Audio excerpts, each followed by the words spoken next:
मी कुंडली वास्तू करते. हां. कुंडली काढताना मला सगळ्यात महत्वाचा भाग काय माहितीये? हं. तुमची जन्म वेळ. ओके. म्हणजे जन्म ठिकाण माहितीये तुम्हाला, डेट ऑफ बर्थ माहितीये हां. तुम्हाला, पण तुम्ही म्हणाल मॅडम वेळ माहिती नाही, तर मी तुमची पत्रिका हं. नाही काढू शकत. ओके. का वेळ महत्वाची आहे? कारण तुमच्या जन्मवेळी पूर्व क्षितिजावर कोणती रास उदयास होती हं. आणि ती पूर्व क्षितिजावरची रास उदयास असताना तुमचं लग्न, हं. म्हणजे तुमचं शरीर, तुमची शरीराची ठेवण, तुमच्या मानेची, शरीराची, नाकाची, डोळ्यांची ठेवण कशी आहे, ती तुमच्या जिथे जन्म झालाय त्याच्या हां. अनुरूप ठरते. ओके. आणि मन, जे नॉर्मली सगळ्यांना रास माहिती आहे, की माझी ही रास आहे. हां.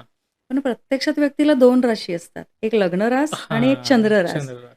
चंद्र रास ही तुमच्या मनाबद्दल, म्हणजे तुमच्या विचारांबद्दल बोलते. लग्न रास तुमच्या शरीराबद्दल बोलते. हां. तुम्ही काय करणार आहात, कशा प्रकारची तुमची प्रवृत्ती आहे, कफवृत्ती आहे, हां. वात आहे, पित्त आहे, ह्या सगळ्या गोष्टी त्याच्यावरून ठरतात. ओके.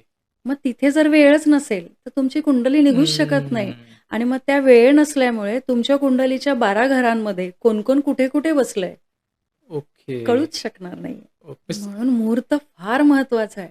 म्हणजे जन्मवेळ जितकी महत्वाची आहे तुमच्या हां. हं. जन्मासमयीची, तितकीच ती वेळ म्हणजे मुहूर्त सगळ्या सगळ्या गोष्टींसाठी फार महत्वाचा आहे.